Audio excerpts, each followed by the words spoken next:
Nous sommes le 10 novembre 1993 à Atlanta, en Géorgie. L'après-midi se déroule sans encombre dans la métropole débordant de vie. Mais en centre-ville, la brigade des stupéfiants et la police sont sur le point de mettre la main sur Peter Hall, un baron de la drogue âgé de 30 ans. Son réseau de trafic de stupéfiants valait plusieurs millions. Peter avait été accusé de plusieurs crimes liés à l'acheminement de cocaïne depuis New York jusqu'à l'État de Virginie. Les agents fédéraux qui les traquaient sans relâche depuis des années l'ont finalement rattrapé à Atlanta. Les agents le repèrent alors qu'il rejoint son véhicule garé devant un magasin. Ils supposent que le dealer est armé et dangereux. Si quelqu'un lui posait problème, il répondait par la violence. Ils s'approchent pour l'arrêter. Peter Hall est au volant quand les agents s'approchent. Et il prend la fuite dès qu'il les voit. Peter percute un agent avec sa voiture. Malgré de graves blessures, celui-ci survivra. D'autres agents se lancent à la poursuite du suspect. S'ensuit une course-poursuite effrénée. Ils ont pris sa voiture en chasse. Mais Peter parvient à se faufiler dans la circulation et sème la police. Les jours qui suivent, les enquêteurs découvrent qu'une histoire d'amour a tourné au cauchemar et qu'une jeune femme, à présent seule, se retrouve contrainte de porter le chapeau.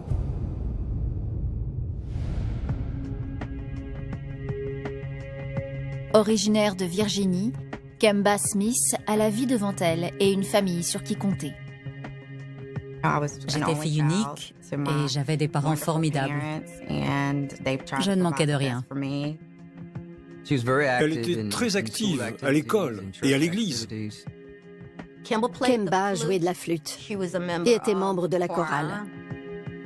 L'adolescente suit les consignes à la lettre. Je ne voulais pas décevoir mes parents. Elle était très responsable, peut-être même un peu trop. À la fin du lycée, en 1989, Kemba est ravie d'intégrer une université prestigieuse et de voler de ses propres ailes. J'étais contente d'être indépendante et de me débrouiller toute seule. Kemba s'est inscrite à l'université pour devenir vétérinaire. Kemba se plonge dans les études et se fait des amis. J'étais reconnaissante envers mes parents, mais ça m'a libérée de pouvoir faire mes propres choix.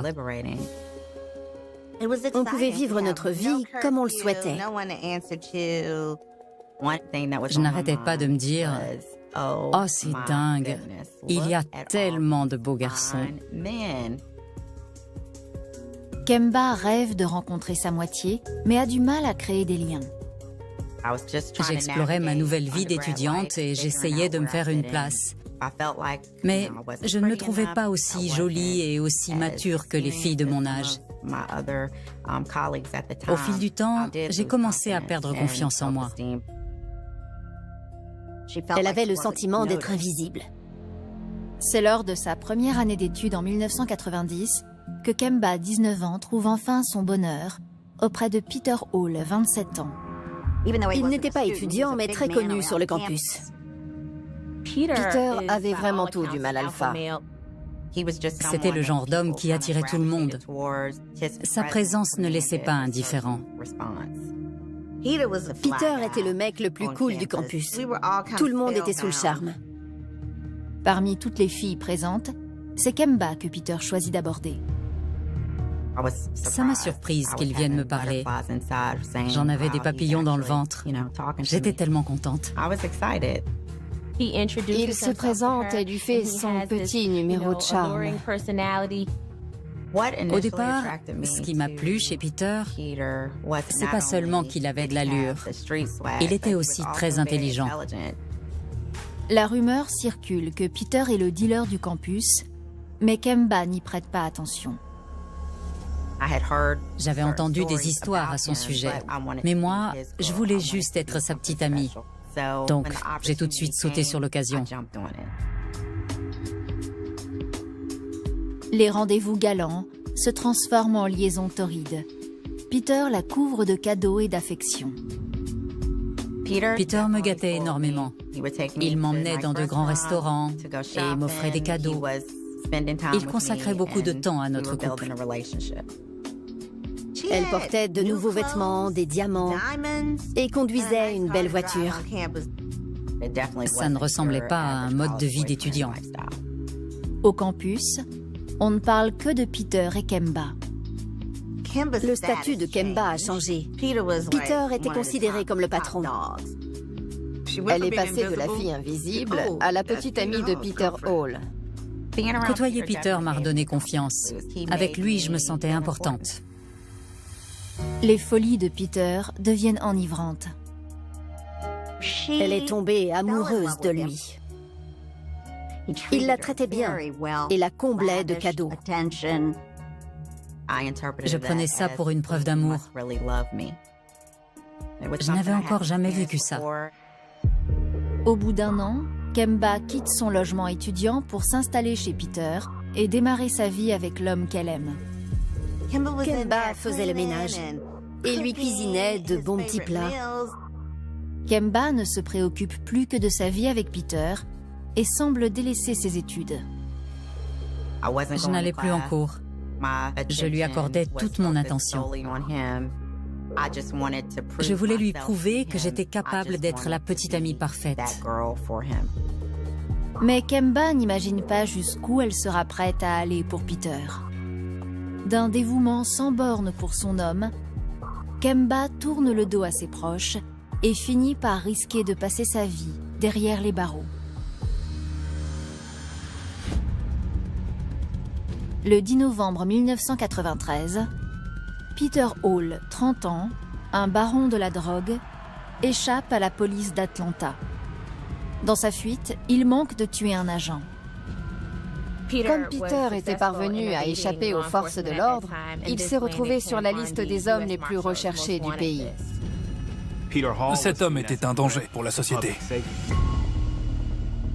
Les enquêteurs décident de rendre visite à sa petite amie, Kemba Smith. Les agents soupçonnaient Kemba de détenir des informations sur lui.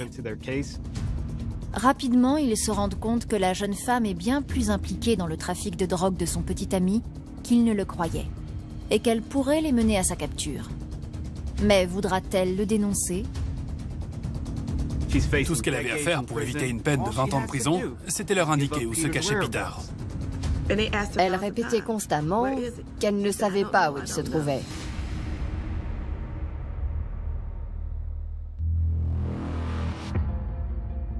En 1990, l'étudiante Kemba Smith pense avoir trouvé l'amour de sa vie.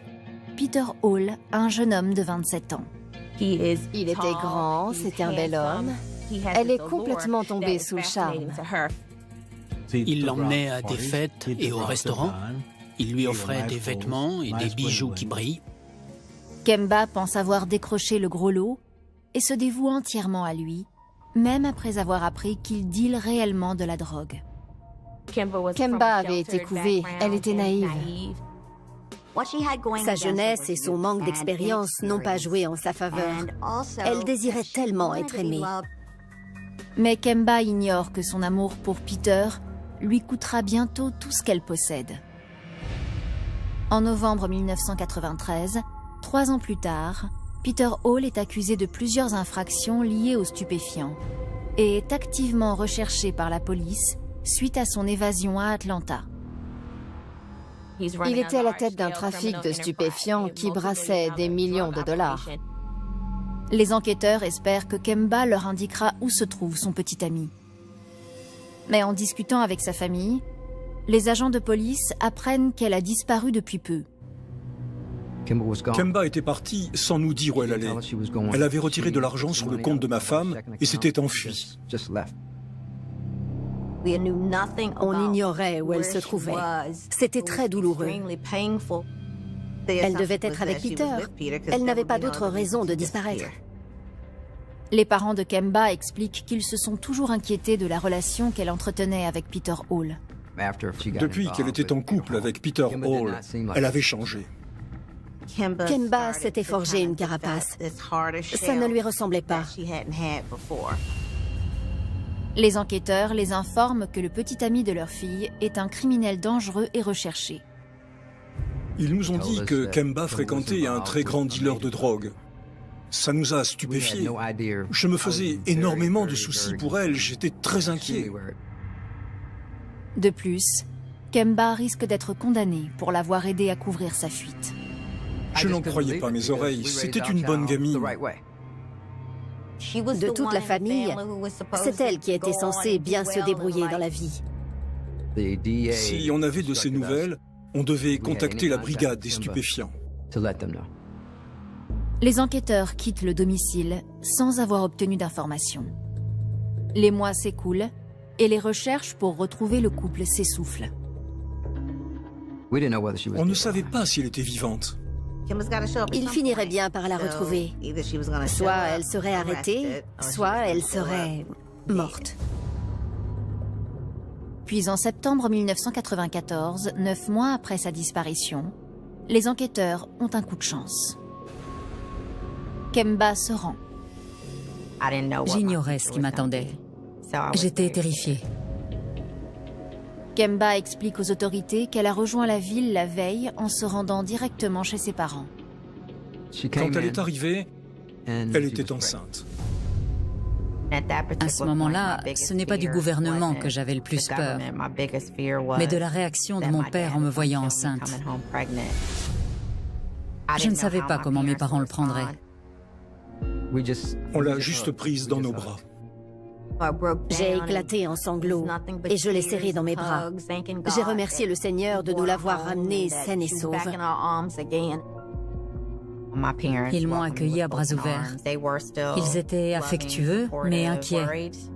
Ils se demandaient ce qui avait mal tourné et jusqu'où j'étais impliquée. La jeune fille raconte qu'au moment de leur retrouvailles, ses parents l'ont prévenue des poursuites qui l'attendaient. Kemba était accusée d'association de malfaiteurs en vue de se livrer à un trafic de cocaïne et à un blanchiment d'argent.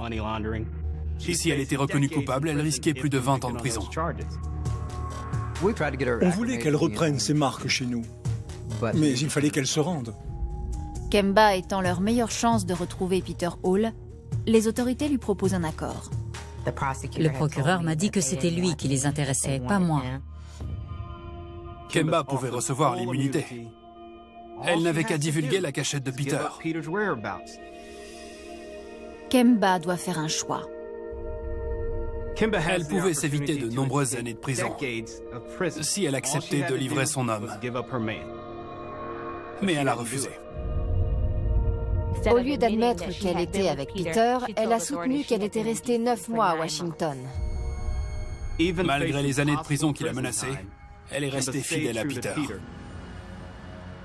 Sa décision est surprenante. Je pensais que je n'avais pas d'autre choix que de suivre ses instructions. Même si ça peut paraître complètement fou.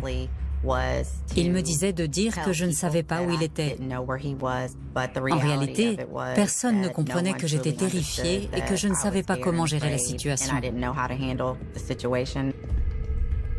Les autorités arrêtent Kemba sur le champ. Jamais de ma vie je n'aurais pensé que j'atterrirais en prison enceinte de 7 mois. C'était la fin du monde pour moi. On était anéantis. On imagine un avenir pour son enfant, alors quand la réalité est tout autre, c'en est presque insupportable. Quand Kemba a rencontré Peter, elle n'a pas vu un dealer. Elle a vu un jeune chevalier volant à son secours. On voyait bien que quelqu'un l'a fiancé, et j'étais convaincu qu'il s'agissait de Peter Hall. On était accablés, mais on était prêts à tout pour que notre fille puisse rentrer à la maison.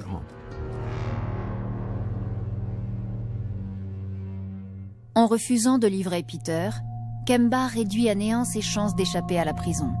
Mais sa relation intime avec Peter pourrait-elle la sauver d'une vie derrière les barreaux? Peter était en train de mourir dans mes bras. Ça paraissait si réel que mon cœur a failli exploser. C'était le signe que je devais réparer les dégâts.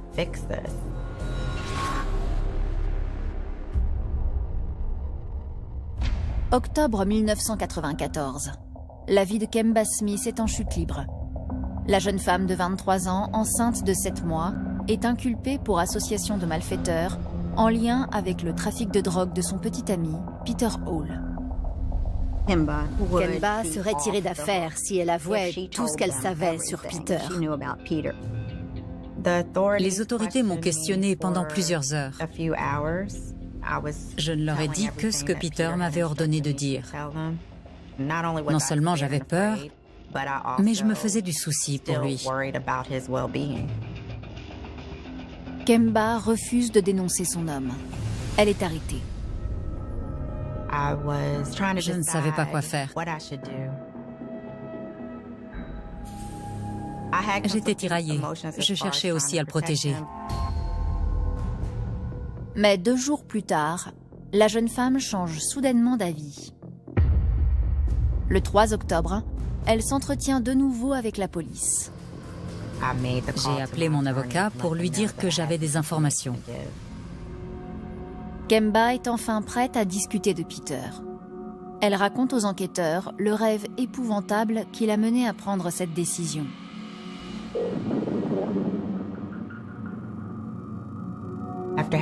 Au réveil, j'étais encore sous le choc.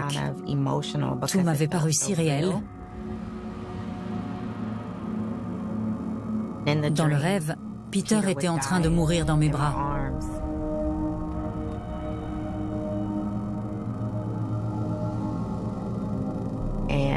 Il me disait de ne pas m'en faire pour lui, que tout irait bien. Pour moi, ça voulait dire que je pouvais coopérer avec la police. Elle avoue alors qu'elle n'a pas passé les derniers mois à Washington, mais à Seattle, auprès de Peter. Je leur ai donné l'adresse où Peter et moi habitions à Seattle. Ce que Kemba ignore, c'est que les enquêteurs possèdent eux aussi des informations sur Peter. Cependant, ils souhaitent entendre sa version des faits. Kemba explique que lorsqu'elle a rencontré Peter, elle ne connaissait pas l'ampleur de ses activités. J'avais entendu dire qu'il vendait de la drogue, mais c'était des rumeurs. Elle était tellement éprise de lui qu'elle n'avait pas jugé important de le questionner sur le sujet. Mais en peu de temps, une nouvelle facette de Peter émerge. La situation atteint un stade critique un soir de septembre 1991. Les lumières étaient tamisées et il était assis sur le canapé. Je me suis assise à côté de lui et je lui ai parlé comme d'habitude. Mais tout à coup, il m'a coupé la parole pour m'insulter. Je suis restée figée. Je ne comprenais pas où il voulait en venir. Kemba explique qu'ils étaient sortis ce soir-là et que Peter s'était montré jaloux d'un homme qui lui accordait trop d'attention. Il a mis ses mains autour de mon cou et m'a étranglée. Puis il m'a roué de coups. J'ai cru que j'allais mourir. Il l'a frappée pour lui dire qu'elle lui appartenait et que c'est lui qui commandait. Kemba raconte qu'ensuite, Peter a complètement changé de comportement. Il a commencé à s'excuser et à me dire qu'il ne voulait pas que j'aie peur de lui. Il a utilisé une technique de manipulation très répandue, qui consiste à dire qu'il regrettait et qu'il l'aimait. Il continue à la manipuler psychologiquement plusieurs jours après l'incident. Il était capable de faire volte-face et de se montrer très aimant. Donc, dans ses bons jours, les choses allaient extrêmement bien entre eux. Il m'a offert une bague sertie d'une perle pour me demander pardon et mon cœur a fini par céder. Je l'aimais, donc je suis restée avec lui. Quand on perd tout pouvoir, tout contrôle sur sa vie et qu'on évolue dans la peur, on est incapable de prendre de bonnes décisions. Kemba raconte que peu de temps après l'incident de septembre, Peter est arrêté pour trafic de drogue et condamné à 4 mois de prison. Je voulais être le genre de fille qui soutient son homme. Je m'inquiétais surtout de l'avenir de notre couple. Et j'espérais qu'avec le temps, j'arriverais à le faire changer. À cette période, Peter demande à Kemba de lui rendre des services. Une fois en prison, il la forme pour qu'elle prenne les rênes de son trafic de drogue. Il utilise l'amour qu'elle lui porte pour la convaincre de faire des choses qu'elle n'aurait pas faites seule.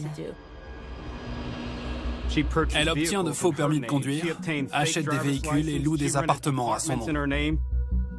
Tout s'enchaînait bien, jusqu'au jour où ça a dégénéré. À sa sortie de prison, Peter lui en demande toujours plus. Peter la pousse à partir à New York pour y acheminer l'argent issu du trafic. Peter a déposé des liasses de billets sur le lit. Puis il a plaqué l'argent autour de ma taille. Je savais que c'était illégal, mais j'avais plus peur de lui que de la police.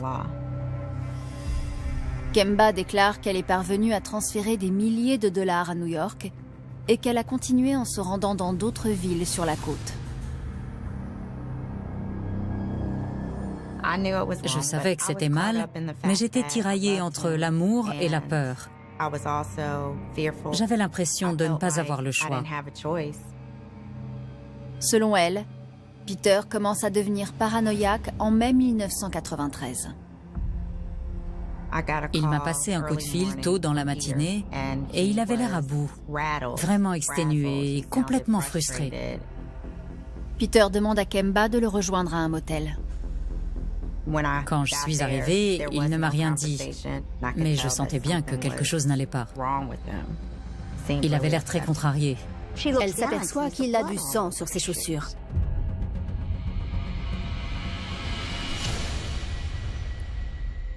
J'avais peur.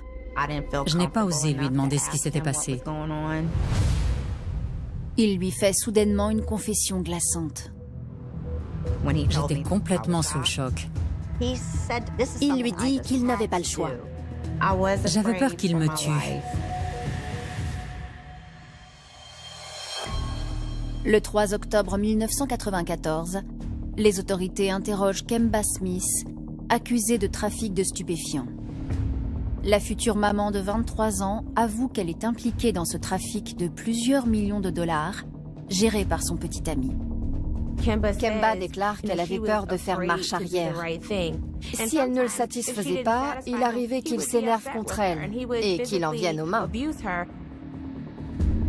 Je l'aimais, mais j'avais aussi peur de lui. En mai 1993, le jeune homme au caractère lunatique se montre nettement plus sombre. Tout commence lorsqu'il lui ordonne de le retrouver et qu'elle remarque ses chaussures tachées de sang. Quelque chose ne tournait pas rond et je savais que c'était grave. Il m'a raconté qu'il avait tué son ami Derek. Derek était l'un des meilleurs amis de Peter. Il dealait pour lui. Les enquêteurs sont au courant du meurtre non résolu de Derek Boston. Kemba déclare que Peter lui a confié tous les détails du meurtre. En apprenant que les autorités étaient sur sa trace, il a donné rendez-vous à Derek pour discuter en privé.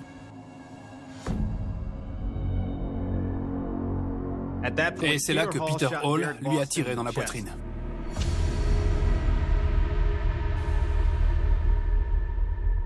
Et dans la tête.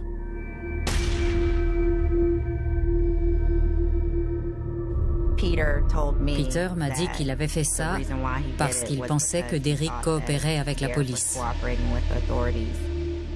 Il lui a même dit qu'il avait fait ça pour les protéger et pour empêcher Derek de les dénoncer.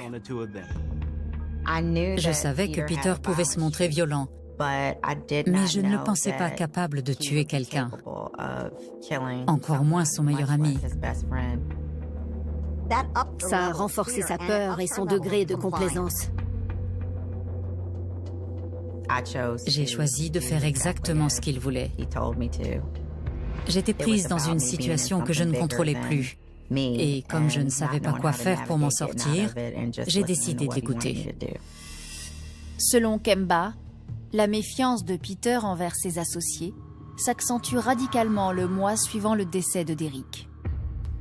Peter l'a poussé à s'entretenir avec les autorités fédérales pour évaluer où en était l'enquête. Kemba suit ses instructions et échange avec la police en juin 1993.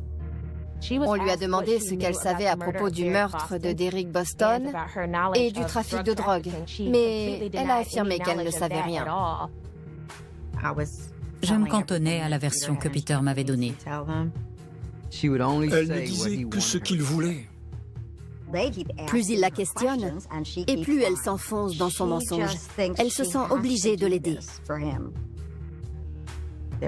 J'avais beau avoir peur, je tenais absolument à lui témoigner tout mon soutien. Elle raconte que suite à cet entretien avec la police, elle téléphone à Peter pour tout lui rapporter.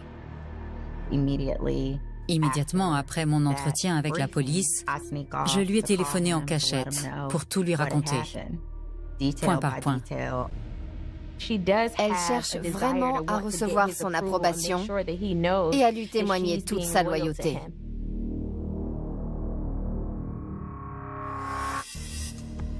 Après ça, Peter lui ordonne de rester discrète en attendant que les choses se tassent.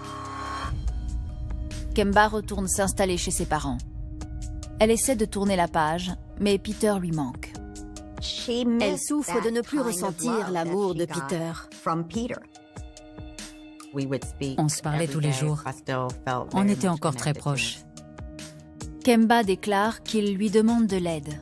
Il m'a demandé de lui envoyer de l'argent. Et comme j'avais accès au compte bancaire de ma mère, je lui ai fait un virement. Mais ce n'est pas tout. Quand j'ai reçu ce coup de fil de Peter, j'ai su que ma vie allait dérailler. Par moments, je me mettais à trembler tellement j'étais terrifiée. C'est affreux de ne pas savoir ce qu'il va se passer.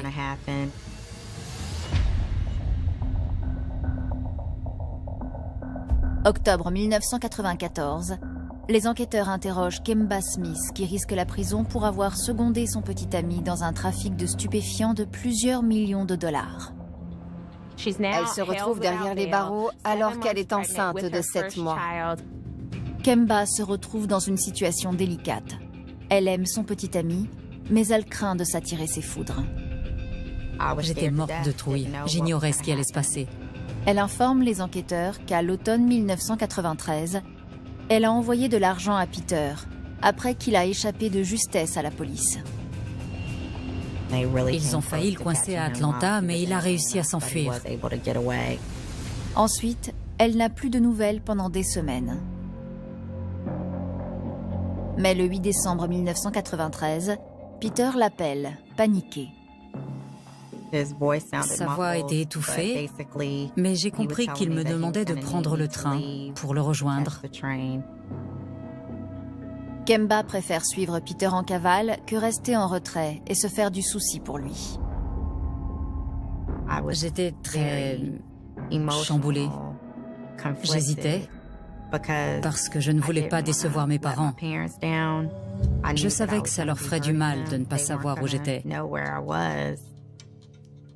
Mais quand il m'a demandé de partir, je l'ai fait. Kemba quitte le domicile de ses parents sans leur dire au revoir. Elle raconte aux enquêteurs qu'elle a rejoint Peter et qu'ils ont traversé le pays pour atterrir à Seattle.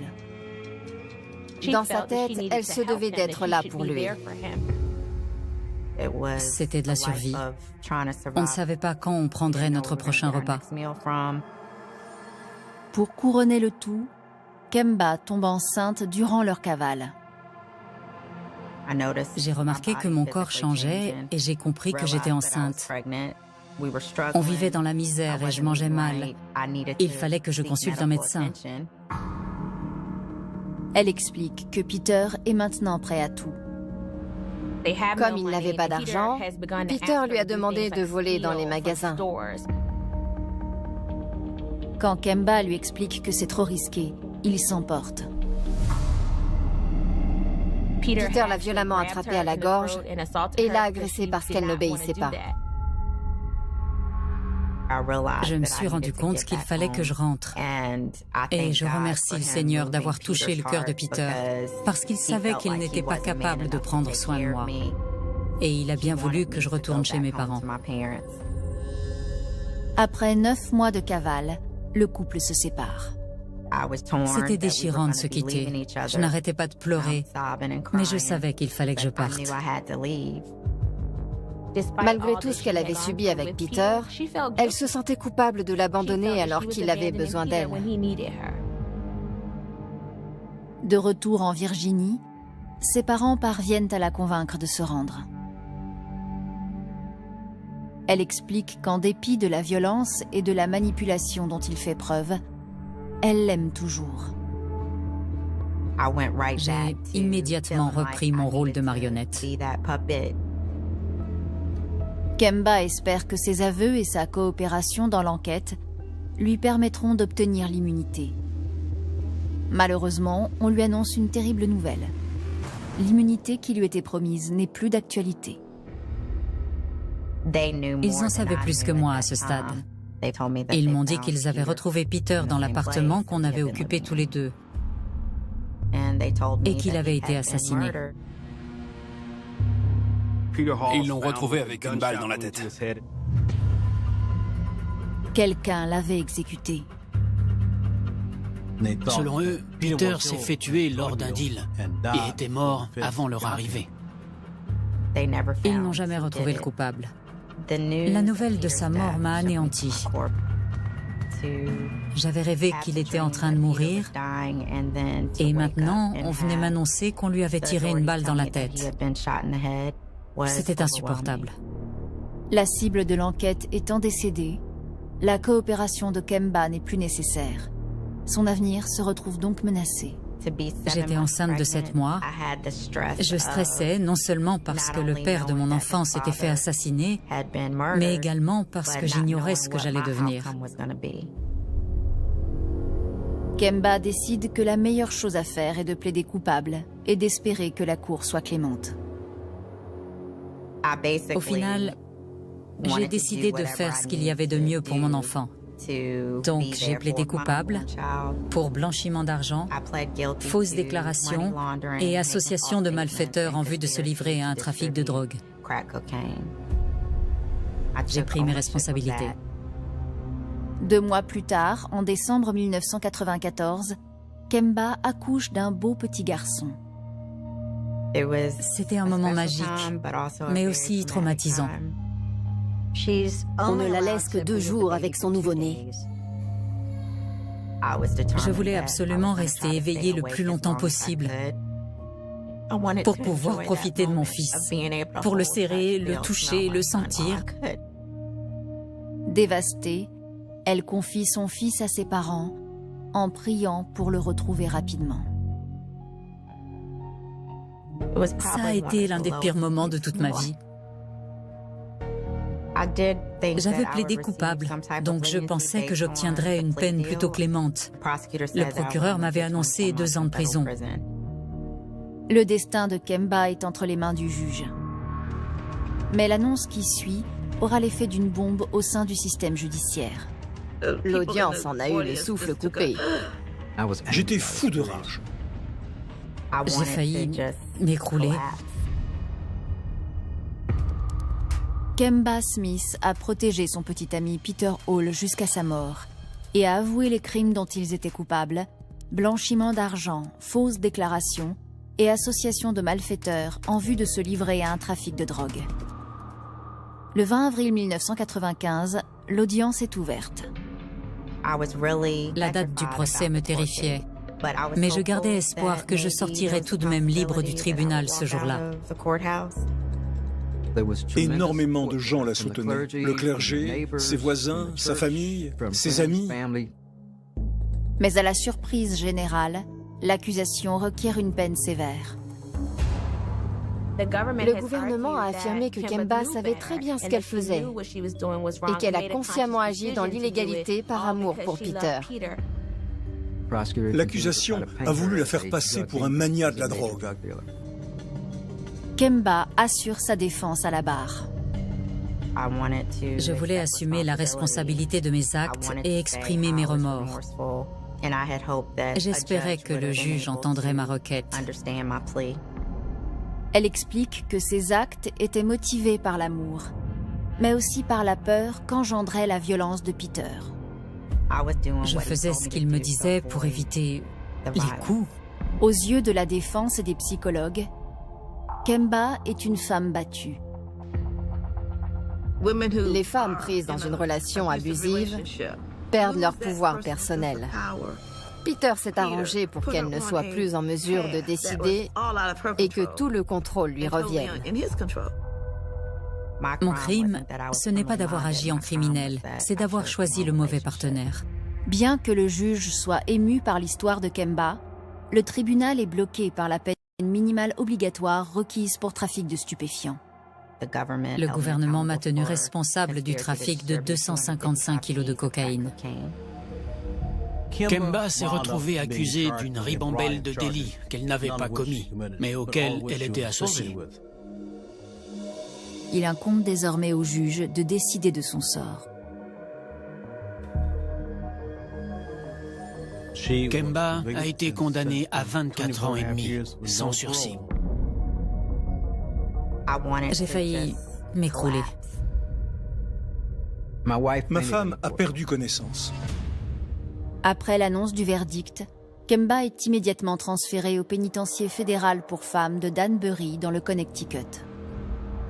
Ça a été très dur de ne pas être là pour mon fils et de m'imaginer le revoir seulement quand il serait adulte. Dans la foulée, les parents de Kemba se battent pour obtenir l'annulation de sa peine. On n'avait pas le choix. Il fallait qu'on trouve le moyen de la faire libérer. Rien ni personne ne m'empêcherait d'arriver à mes fins. Il fallait qu'on raconte ce qui lui était arrivé à tous les gens qu'on croisait. Où que je sois, dans l'avion, dans le train ou dans le bus, je racontais son histoire pour obtenir du soutien et espérer la faire libérer. Je me disais que la justice comprendrait mieux ce qui s'était passé si son histoire devenait publique. Ils ont reçu le soutien des élus afro-américains du Congrès et de la NAACP. En peu de temps, l'histoire de Kemba fait sensation dans les médias. Les gens se sont identifiés à nous. Ils ont compris que la même chose pourrait arriver à leur enfant. Ça a créé l'engouement. Et ensuite, tout le monde nous a soutenus. Il y avait tellement d'organisations et de gens impliqués que la cause a pris une ampleur considérable. Ma femme et moi parcourions tout le pays pour donner des conférences à l'université, au lycée, à l'église.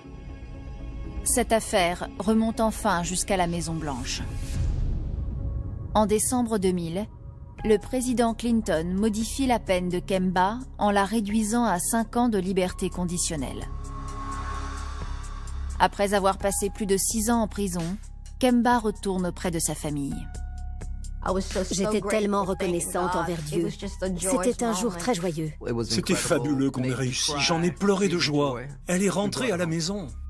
C'était un miracle des temps modernes. Cette histoire impactera le restant de mes jours. Mais je suis heureuse qu'on m'ait donné une seconde chance. Cette seconde chance m'aura permis d'apprendre de mes erreurs, de tourner la page et de décider de devenir la meilleure version de moi-même pour mon fils et pour mes parents.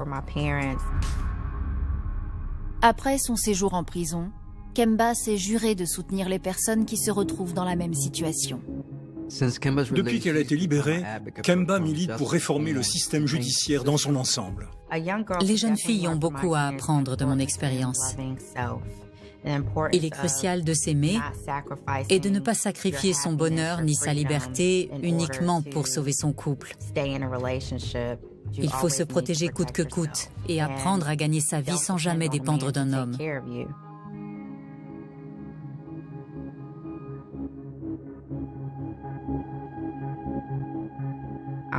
Depuis ma sortie, j'ai la chance de vivre des opportunités et des expériences incroyables.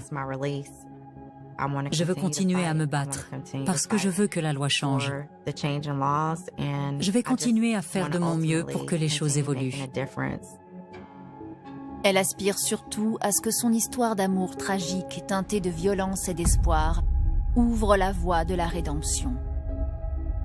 Un homme ne devrait jamais nous mettre en danger. Les mauvais choix que j'ai faits à l'époque se sont avérés destructeurs. L'amour nous pousse parfois à faire des bêtises et à emprunter le mauvais chemin. Il faut rester sur ses gardes. Il faut que les femmes comprennent qu'elles doivent vivre pour elles et non pour leur homme. L'amour est une drogue qui a le pouvoir de guérir et de nuire. Quand l'amour est pollué par la peur, il peut mener à la dépendance, au désespoir et au manque de lucidité. Il faut alors puiser dans ses ressources pour s'en sortir, pour voir la lumière et pour retrouver ce qu'on avait perdu.